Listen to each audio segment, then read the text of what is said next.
Hi, you guys. I hope everyone's doing okay.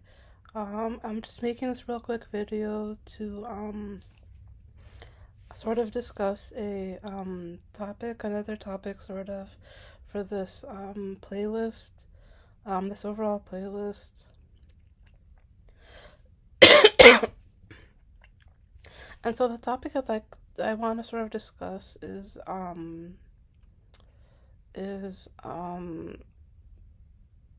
sort of like insecurities. Like the topic that I want to sort of talk about for this video is sort of like the topic of insecurities, but like especially like insecurities regarding I guess like I guess like the topic that I wanted to talk about was insecure, like my own insecurities regarding going into the teaching career. um and so I just sort of wanted to mention some of the like I mentioned, like the issues that I had with my own insecurities, sort of. I have a lot of them actually, like a lot of um things sort of about myself that I feel are like not that good, and like it's like a hindrance to, like it's like a barrier to opening up to others, or like just sort of being confident enough to um just live normally, I guess. But especially like if you have to like get up in front of a class and teach a class, or like interact with students and uh other teachers and stuff like that. Because I have like, I feel like I have like many insecurities, but I think I'm learning slowly but surely to get over it a little bit, and just sort of live normally, and not let it bother me, or not let it affect me to that extent. Um, so like my insecurities are like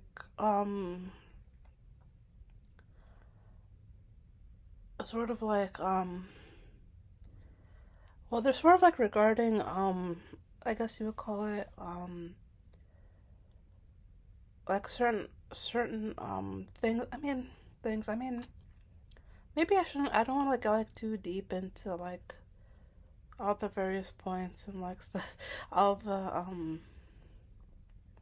the things that I feel are wrong with me and that might get in the way of teaching a career, or like getting in the way of like my job or whatever, or just things about myself that I feel are weird, or like not socially acceptable, sort of. Um, like maybe I shouldn't um get that far into it, but I just sort of I feel that I do have like some characteristics that I feel aren't very helpful when it comes to teaching, or even anything actually, like when it comes to just that type of thing. Um, One of them honestly was just like sort of um like my appearance, sort of like my appearance, like there's certain like aspects about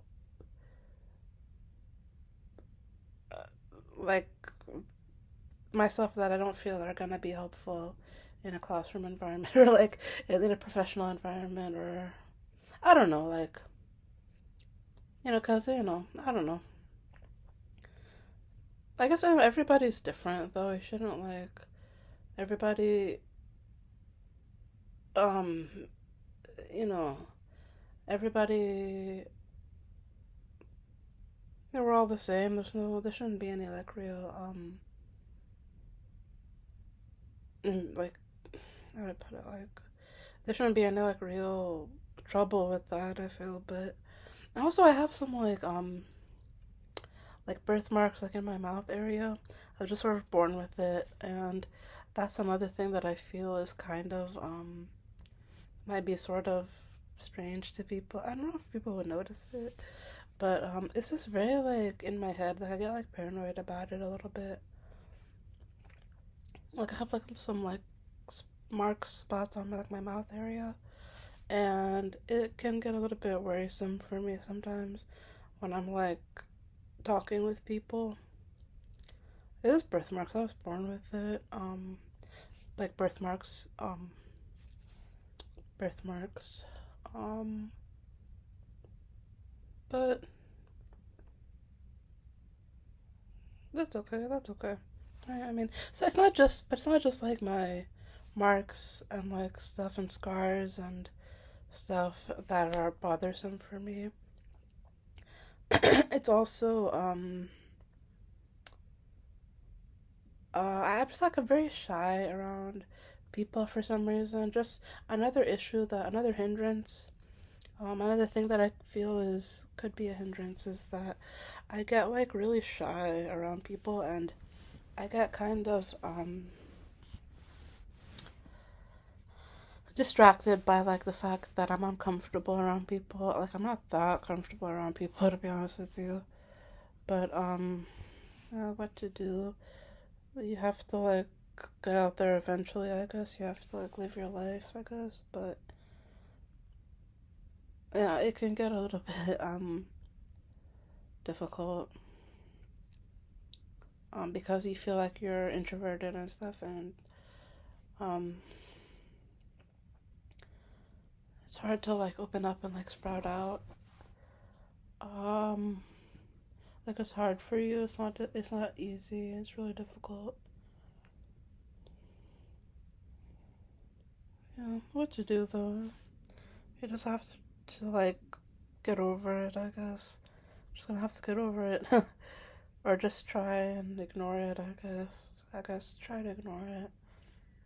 Don't worry about it that much. Some people have like severe, vitiligo and other types of noticeable conditions, and they're doing fine. They're not that self conscious about it. So, like, we shouldn't be self conscious about our um, appearance, about our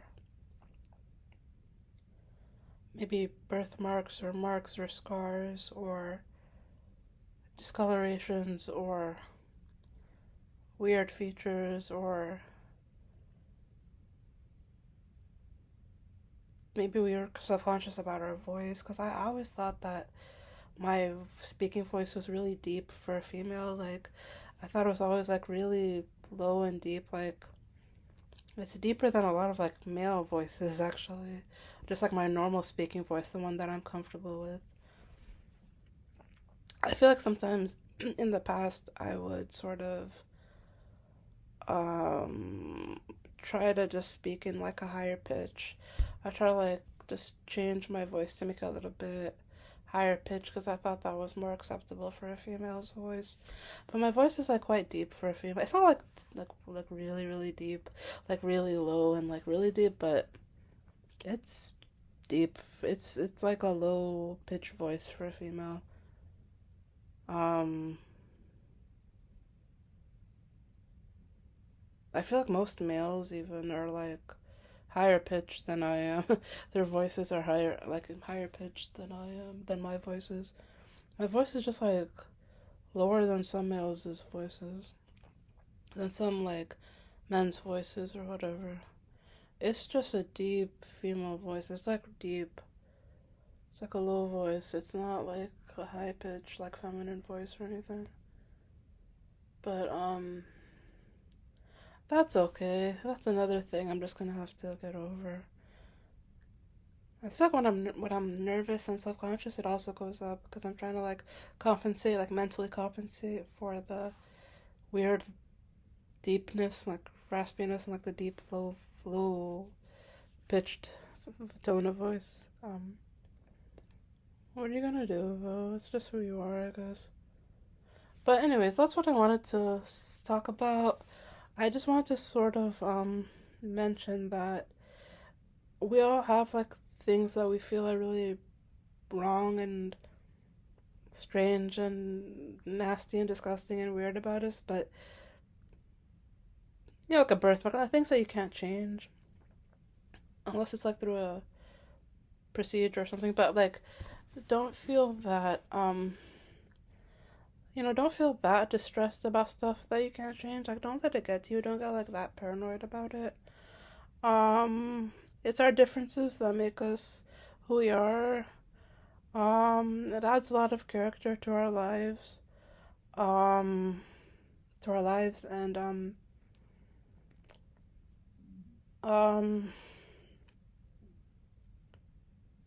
yeah, you know, it's all good. I mean, it's all good. It's okay. I don't judge. Personally, I don't judge anybody for like anything. I don't judge people for anything beyond their control. Like truly, like if it's like a scar, if it's a birthmark, vitiligo, if it's like stretch marks, if it's a deep voice, if it's like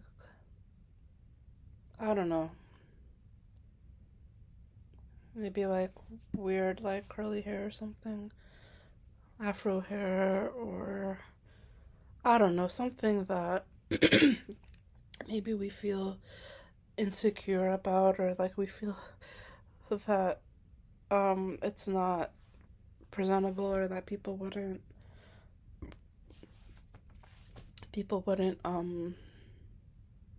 like it or something. But um I mean, as long as you show up and you do show up to your thing, and you do you live your life the best that you can, and you sort of serve others the best you can, and you sort of like are doing your work to the best of your ability, and you're just trying to be the best person that you can be. um I don't think anybody should have a real problem with it, or um I don't think it should be a real hindrance.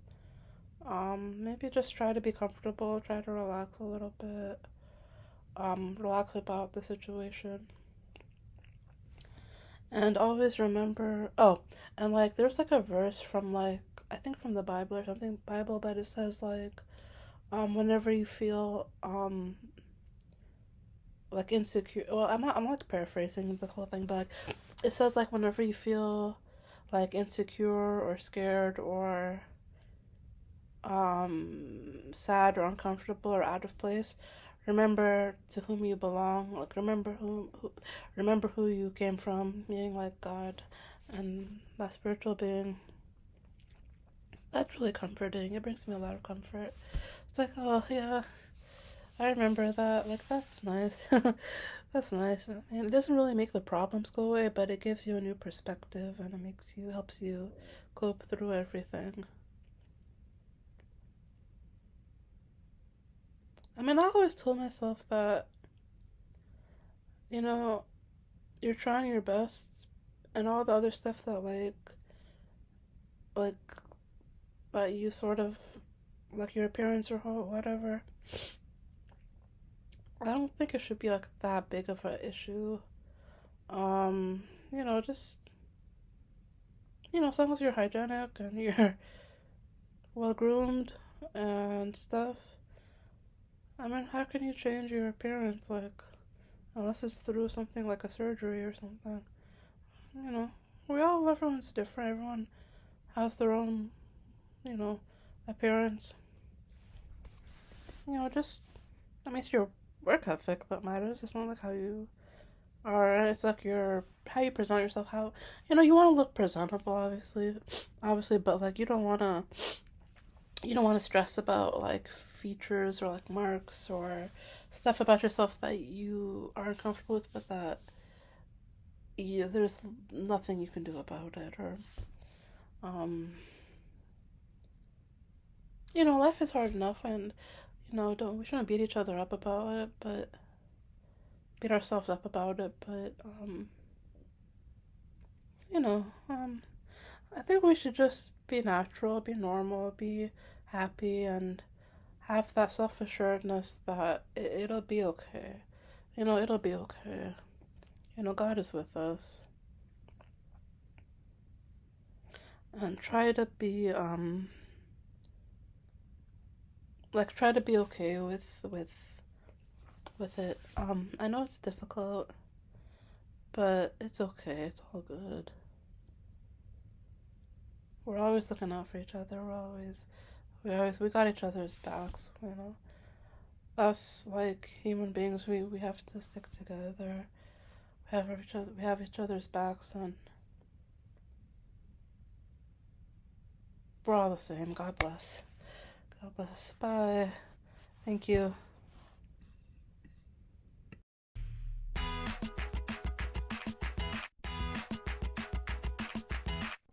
You and I buy star maps and drive my car around Los Angeles. You and I buy star maps and ding dong ditch a televangelist. It's only been a week, but I know that you are mine to keep. You are a radar detector. I drive 1,000 miles an hour. I won't go on and on. But you are always looking out for me. You and I go shopping and find exactly what we're looking for. You and I go shopping and fall asleep inside a mattress store. Yeah. We cruise the neighborhood, but it's not supposed to feel this good. You are a radar detector. I drive 1,000 miles an hour. I won't go on and on. You are always looking out for me because you are a radar detector. You are a radar detector. You are a radar detector. You are a radar detector. You are a radar detector. You are a radar detector. You are a radar detector. You are a radar detector. You are a radar detector. You are a radar detector. You are a radar detector. You are a radar detector. You are a radar detector. You are a radar detector. You are a radar detector. You are a radar detector. You are a radar detector. I drive 1,000 miles an hour and I won't